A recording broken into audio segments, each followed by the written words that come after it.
Chapter 13 Tortuga. It is time fully to disclose the fact that the survival of the story of Captain Blood's exploits is due entirely to the industry of Jeremy Pitt, the Somersetshire shipmaster. In addition to his ability as a navigator, this amiable young man appears to have wielded an indefatigable pen, and to have been inspired to indulge its fluency by the affection he very obviously bore to Peter Blood. He kept the log of the 40-gun frigate Arabella, on which he served as master, or, as we should say today, navigating officer, as no log I have ever seen was ever kept. It runs into some 20-odd volumes of assorted sizes, some of which are missing altogether, and others of which are so sadly depleted of leaves as to be of little use. But if at times in the laborious perusal of them they are preserved in the library of Mr. James Speke of Comerton, I have inveighed against these lacunae; at others I have been equally troubled by the excessive prolixity of what remains, and the difficulty of disintegrating from the confused whole the really essential parts. I have a suspicion that Esquemeling, though how or where I can make no surmise, must have obtained access to these records, and that he plucked from them the brilliant feathers of several exploits, to stick them into the tale of his own hero, Captain Morgan. But that is by the way. I mention it chiefly as a warning, for when presently I come to relate the affair of Maracaibo, those of you who have read Esquemeling may be in danger of supposing that Henry Morgan really performed those things which here are veraciously attributed to Peter Blood. I think, however, that when you come to weigh the motives actuating both Blood and the Spanish admiral in that affair, and when you consider how integrally the event is a part of Blood's history, whilst merely a detached incident in Morgan's, you will reach my own conclusion as to which is the real plagiarist. The first of these logs of Pitt's is taken up almost entirely with a retrospective narrative of the events up to the time of Blood's first coming to Tortuga. This and the Tannatt collection of state trials are the chief, though not the only, sources of my history so far. Pitt lays great stress upon the fact that it was the circumstances upon which I have dwelt, and these alone, that drove Peter Blood to seek an anchorage at Tortuga. He insists at considerable length, and with a vehemence which in itself makes it plain that an opposite opinion was held in some quarters, that it was no part of the design of Blood, or of any of his companions in misfortune, to join hands with the buccaneers, who, under a semi-official French protection, made of Tortuga a lair whence they could sally out to drive their merciless piratical trade, chiefly at the expense of Spain. It was, Pitt tells us, Blood's original intention to make his way to France or Holland, but in the long weeks of waiting for a ship to convey him to one or the other of these countries, his resources dwindled and finally vanished. Also, his chronicler thinks that he detected signs of some secret trouble in his friend, and he attributes to this the abuses of the potent West Indian spirit of which Blood became guilty in those days of inaction, thereby sinking to the level of the wild adventurers with whom ashore he associated. I do not think that Pitt is guilty in this merely of special pleading, that he is putting forward excuses for his hero. I think that in those days there was a good deal to oppress Peter Blood. There was the thought of Arabella Bishop, and that this thought loomed large in his mind we are not permitted to doubt. He was maddened by the tormenting lure of the unattainable. He desired Arabella, yet knew her beyond his reach irrevocably, and for all time. Also, whilst he may have desired to go to France or Holland, he had no clear purpose to accomplish when he reached one or the other of these countries. He was, when all is said, an escaped slave, an outlaw in his own land, and a homeless outcast in any other. There remained the sea, which is free to all, and particularly alluring to those who feel themselves at war with humanity. And so, considering the adventurous spirit that once already had sent him a roving for the sheer love of it, considering that this spirit was heightened now by a recklessness begotten of his outlawry, that his training and skill in militant seamanship clamorously supported the temptations that were put before him, can you wonder, or dare you blame him, that in the end he succumbed? And remember that these temptations proceeded not only from adventurous buccaneering acquaintances in the taverns of that evil haven of Tortuga, but even from Monsieur d'Ogeron, the governor of the island, who levied as his harbor dues a percentage of 1/10 of all spoils brought into the bay, and who profited further by commissions upon money which he was desired to convert into bills of exchange upon France. A trade that might have worn a repellent aspect when urged by greasy, half-drunken adventurers, boucan hunters, lumbermen, beach-combers, English, French, and Dutch, became a dignified, almost official form of privateering when advocated by the courtly, middle-aged gentleman who, in representing the French West India Company, seemed to represent France herself. Moreover, to a man, not excluding Jeremy Pitt himself, in whose blood the call of the sea was insistent and imperative, those who had escaped with Peter Blood from the Barbados plantations, and who consequently, like himself, knew not whither to turn, were all resolved upon joining the great brotherhood of the coast, as those rovers called themselves. And they united theirs to the other voices that were persuading Blood, demanding that he should continue now in the leadership which he had enjoyed since they had left Barbados, and swearing to follow him loyally whithersoever he should lead them. And so, to condense all that Jeremy has recorded in the matter, Blood ended by yielding to external and internal pressure, abandoned himself to the stream of destiny. Fata viam invenerant is his own expression of it. If he resisted so long, it was, I think, the thought of Arabella Bishop that restrained him. That they should be destined never to meet again did not weigh at first, or indeed ever. He conceived the scorn with which she would come to hear of his having turned pirate, and the scorn, though as yet no more than imagined, hurt him as if it were already a reality. And even when he conquered this, still the thought of her was ever present. He compromised with the conscience that her memory kept so disconcertingly active. He vowed that the thought of her should continue ever before him to help him keep his hands as clean as a man might in this desperate trade upon which he was embarking. And so, although he might entertain no delusive hope of ever winning her for his own, of ever even seeing her again, yet the memory of her was to abide in his soul as a bittersweet, purifying influence. The love that is never to be realized will often remain a man's guiding ideal. The resolve being taken, he went actively to work. Ogeron, most accommodating of governors, advanced him money for the proper equipment of his ship, the Cinco Llagas, which he renamed the Arabella. This after some little hesitation, fearful of thus setting his heart upon his leave. But his Barbados friends accounted it merely an expression of the ever-ready irony in which their leader dwelt. To the score of followers he already possessed, he added 60 more, picking his men with caution and discrimination, and he was an exceptional judge of men, from amongst the adventurers of Tortuga.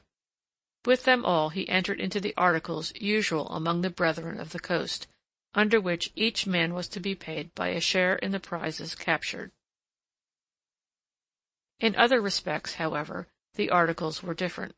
Aboard the Arabella there was to be none of the ruffian indiscipline that normally prevailed in buccaneering vessels. Those who shipped with him undertook obedience and submission in all things to himself, and to the officers appointed by election. Any to whom this clause in the articles was distasteful might follow some other leader.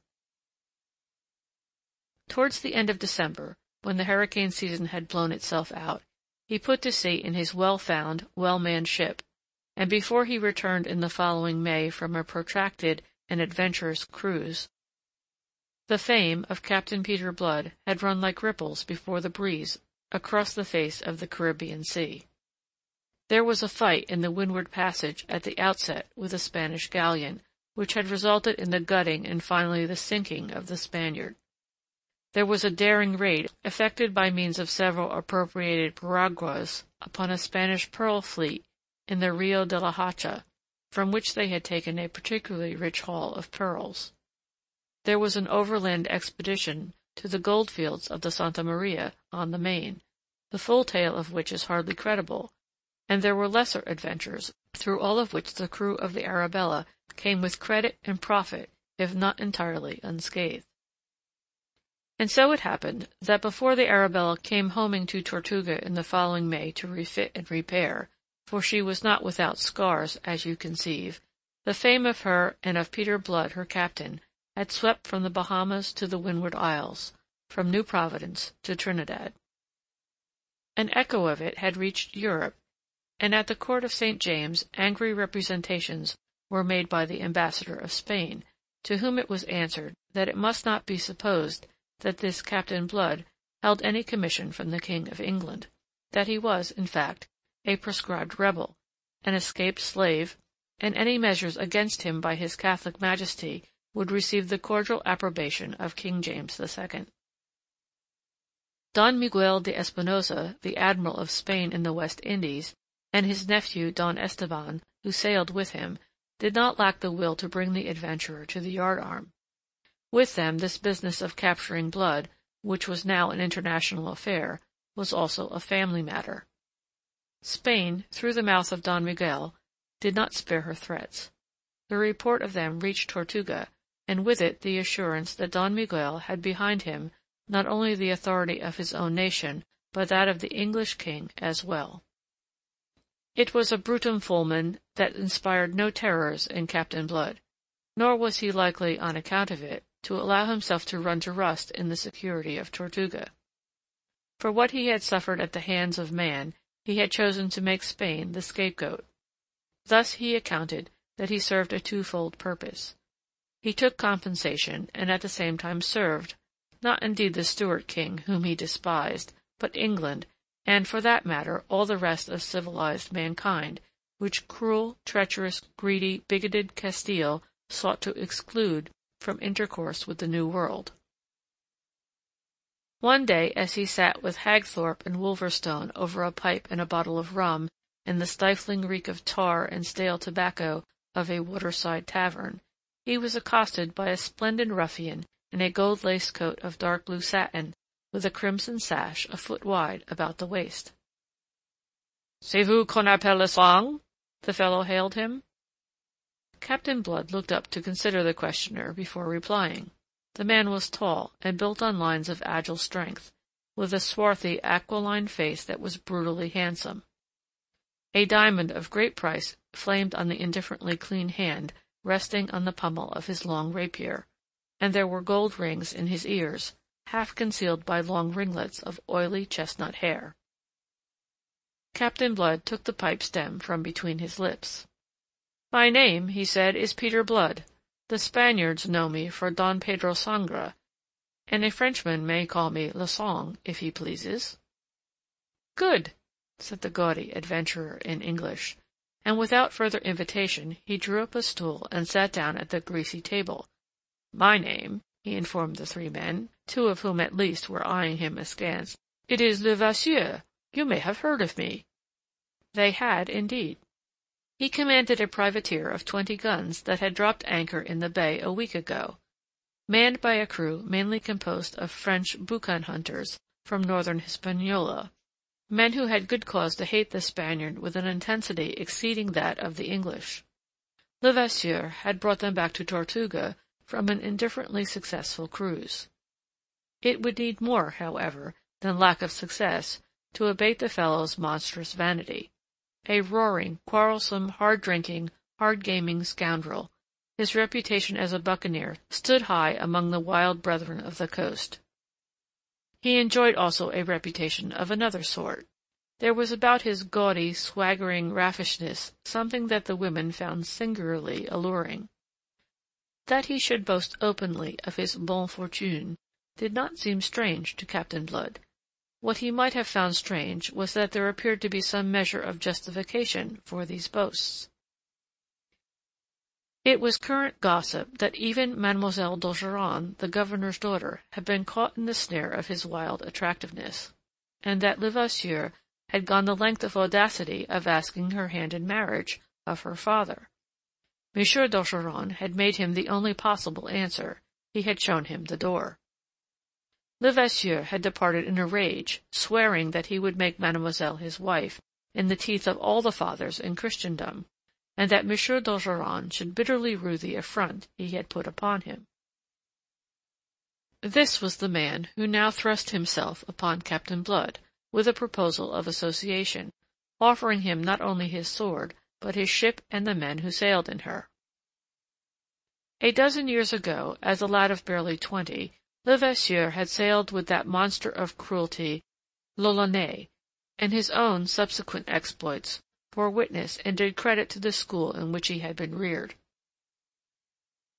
I doubt if in his day there was a greater scoundrel among the brethren of the coast than this Levasseur, and yet, repulsive though he found him, Captain Blood could not deny that the fellow's proposals displayed boldness, imagination, and resource, and he was forced to admit that jointly they could undertake operations of a greater magnitude than was possible singly to either of them. The climax of Levasseur's project was to be a raid upon the wealthy mainland city of Maracaibo, but for this, he admitted, 600 men at the very least would be required, and 600 men were not to be conveyed in the 2 bottoms they now commanded. Preliminary cruises must take place, having for one of their objects the capture of further ships. Because he disliked the man, Captain Blood could not commit himself at once, but because he liked the proposal, he consented to consider it. Being afterwards pressed by both Hagthorpe and Wolverstone, who did not share his own personal dislike of the Frenchman, the end of the matter was that, within a week, articles were drawn up between Levasseur and Blood, and signed by them and, as was usual, by the chosen representatives of their followers. These articles contained, inter alia, the common provisions that, should the 2 vessels separate, a strict account must afterwards be rendered of all prizes severally taken, whilst the vessel taking a prize should retain 3/5 of its value, surrendering 2/5 to its associate. These shares were subsequently to be subdivided among the crew of each vessel, in accordance with the articles already obtaining between each captain and his own men. For the rest, the articles contained all the clauses that were usual, among which was the clause that any man found guilty of abstracting or concealing any part of a prize, be it of the value of no more than a peso, should be summarily hanged from the yardarm. All being now settled, they made for sea, and on the very eve of sailing, Levasseur narrowly escaped being shot in a romantic attempt to scale the wall of the governor's garden, with the object of taking passionate leave of the infatuated Mademoiselle d'Ogeron. He desisted after having been twice fired upon from a fragrant ambush of palmetto trees where the governor's guards were posted, and he departed vowing to take different and very definite measures on his return. That night he slept on board his ship, which with characteristic flamboyance he had named La Foudre, and there on the following day he received a visit from Captain Blood, whom he greeted half mockingly as his admiral. The Irishman came to settle certain final details, of which all that need concern us is an understanding that, in the event of the 2 vessels becoming separated by accident or design, they should rejoin each other as soon as might be at Tortuga. Thereafter Levasseur entertained his admiral to dinner, and jointly they drank success to the expedition, so copiously on the part of Levasseur that when the time came to separate he was as nearly drunk as it seemed possible for him to be and yet retain his understanding. Finally, towards evening, Captain Blood went over the side, and was rowed back to his great ship with her red bulwarks and gilded ports, touched into a lovely thing of flame by the setting sun. He was a little heavy-hearted. I have said that he was a judge of men, and his judgment of Levasseur filled him with misgivings which were growing heavier in a measure as the hour of departure approached. He expressed it to Wolverstone, who met him as he stepped aboard the Arabella. "You overpersuaded me into those articles, you blackguard, and it'll surprise me if any good comes of this association." The giant rolled his single bloodthirsty eye and sneered, thrusting out his heavy jaw. "We'll wring the dog's neck if there's any treachery." "So we will, if we are there to wring it by then." And on that, dismissing the matter, "We sail in the morning, on the first of the ebb," he announced, and went off to his cabin. Chapter 13